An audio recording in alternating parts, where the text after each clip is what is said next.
Hello, my name is Chad Detweiler, and along with my teammates Will Ryan, Harry Pollins, and Ryan Levine, we are here to present to you our equity research report for EPL Oil and Gas Incorporated. Our report date is November 4th, 2013. The following will be included in our video presentation: our valuation, a company description, management background and site visit report, an industry analysis, a peer analysis, the risks associated with the E&P industry, and our investment thesis. We will begin by discussing our valuation of EPL and our projected 12-month price target. We give EPL a target price of $42 based on a weighted average of 3 valuation methods: PV10 enterprise value to barrel of oil equivalent proved reserves and enterprise value to production. We give EPL a rating of market outperform because our forecasted price of $42 would be a 24.7% increase over EPL's current market price of $33.68. We projected cash flows for 10 years, but ultimately decided to use the 5-year net asset value for our target price to limit the risk of long-term uncertainty. We used the EV to BOE valuation because in the E&P industry, a company's proved reserves can influence and predict the future cash flows of a company. Finally, we used an EV to production multiple valuation method to produce a third price target. EPL Oil and Gas Incorporated is an independent oil and natural gas exploration and production company based in Houston, Texas. The company relocated its headquarters from New Orleans, Louisiana in June 2013. EPL primarily operates in the Gulf of Mexico shelf off the coast of Louisiana. Richard A. Bachman founded Energy Partners Limited in 1998 as a company specializing in the exploration and production of oil and natural gas. On May 1, 2009, Energy Partners filed for Chapter 11 bankruptcy for several reasons, including damages to key pipelines from Hurricane Gustav and Ike, sinking commodity prices due to the global recession, a larger portion of its debt maturing when the market for global credit was poor, and improper allocation of capital by senior management. After a slew of acquisitions such as the W&T Offshore Asset Package and the Hillcorp acquisition, EPL strives to continue to grow revenue by increasing proved reserves while at the same time reducing costs by becoming more efficient. EPL holds mostly oil reserves but also maintains low levels of natural gas. The current commodity environment pays 5 times more for oil than natural gas on an energy equivalent basis. As a result, EPL is shifting to an oil portfolio by allocating 95% of its capital expenditures to oil projects in 2013. The oil is priced at a premium due to the quality of the region's crude oil, Louisiana light sweet crude. The Louisiana light sweet crude oil that EPL produces is sought after as its low sulfur and carbon dioxide content allow it to be easily processed into gasoline, kerosene, and high-quality diesel and jet fuels.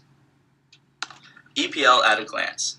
EPL has a market cap of $1.13 billion, an enterprise value of $1.75 billion, and a total capex for the year-end 2013 of $335 million. Their proved reserves amount to 77.4 million of barrels of oil equivalent, with a reserve composition of 61% oil and 39% natural gas, as well as a production composition of 78% oil and 22% natural gas. EPL's primary operations take place in the Gulf of Mexico shelf off the coast of Louisiana, where it drills for both oil and natural gas. EPL's drilling interests are pictured here.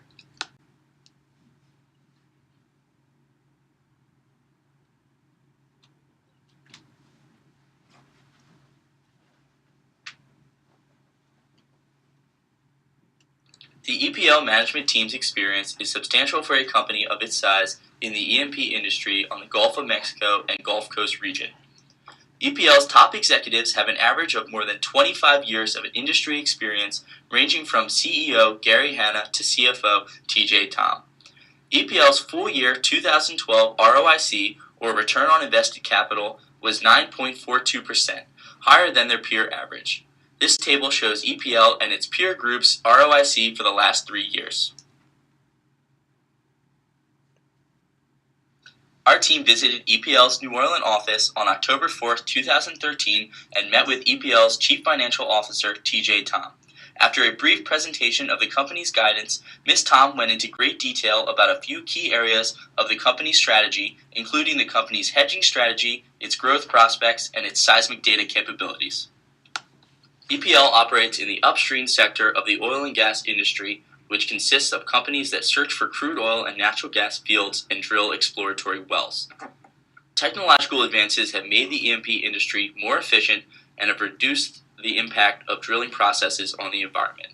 The influx of seismic mapping technology has maximized returns on current fields and created the opportunity to explore a broader range of fields. Directional drilling and new drill bit technology has increased the production from each well. EPL has focused its efforts on increasing its database of seismic information and has made significant investments in this seismic data technology. Federal and state regulations were changed considerably after the May 2010 BP Deepwater Horizon oil spill in the Gulf of Mexico.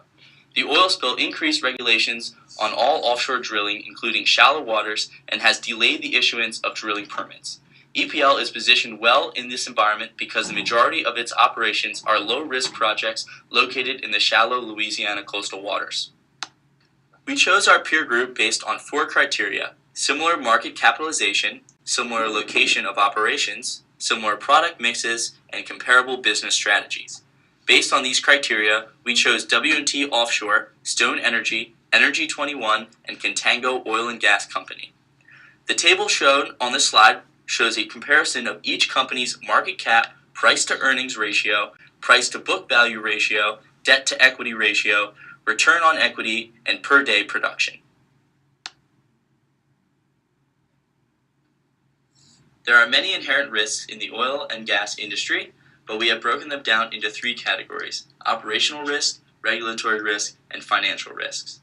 Operational risks refer to day-to-day operations of an E&P company. Our group highlighted 6 major risks associated with operations.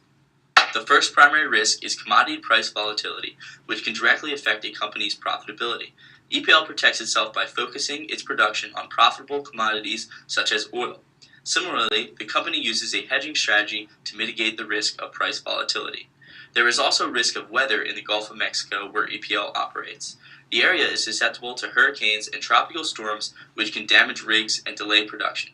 This risk was a pivotal factor in EPL's 2009 bankruptcy. Other risks include companies misestimating reserves, reserve depletion, identifying and executing acquisitions, and EPL's reliance on oil-field service companies. EPL also faces certain regulatory risks. Federal, state, and local laws and regulations significantly affect E&P companies' everyday operations.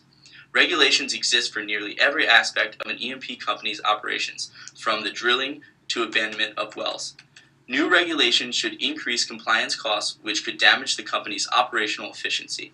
Similarly, Congress is currently discussing removing tax exemptions that have helped the E&P company's profitability in the past. The company's indebtedness may have significant effects in the future, which includes increased exposure to economic downturn, reduced available cash flows for capital expenditures and company operations, the limited company flexibility. Other financial risks include inability to cover short-term liabilities, investment risk, and the risk of leverage. To increase shareholders' value, EPL will need to continue to generate consistent cash flows through its strategy of acquiring high-quality, low-risk assets and developing its reserves with its seismic mapping technology. The company is currently well-positioned because of its organic growth prospects from the Hilcorp acquisition and its hedging strategy, which provides stability in the volatile oil and gas market. The commodity market has been volatile in 2013, as oil prices have ranged from $85 to $110 per barrel. EPL's hedging strategy has positioned the company well in this environment and has mitigated the risks associated with the swings in oil and gas prices. For fiscal year 2013, EPL has 61% of its oil production hedged, with a majority of its Brent swaps at $106 per barrel. The Hilcorp acquisition in September 2012 increased EPL's proved reserves by 36.3 million barrels of oil equivalent. However, much of the value of the acquisition has not been realized yet because many of the reserves haven't been proved. The company estimates that the Hilcorp acquisition has proved undeveloped reserves of 15.4 million barrels of oil equivalent as of December 31st, 2012, and it will begin to develop these reserves in 2013 and continue significant organic growth through 2014. EPL has maintained its strategy of acquiring high-quality and low-risk assets after its bankruptcy in 2009. The company has stayed centrally located in the shallow waters of the Gulf of Mexico to monitor its core assets and to continue its exploration and production of low-risk wells on the shelf. The company has also shifted its commodity portfolio by acquiring oil-heavy assets. In 2012, EPL produced 65% oil, but increased that production to 77% in 2013. EPL has improved the success rates of its drilling and development efforts through the use of seismic mapping technology. In addition to greater drilling success rates, seismic technology has reduced the risk of extracting assets because it enables the company to pinpoint the location and extract the oil and gas more efficiently. The company also believes that seismic mapping data has introduced new drilling possibilities and in turn increased the size of its reserves. This technology will be vital as the company increases its deepwater plays in the next few years.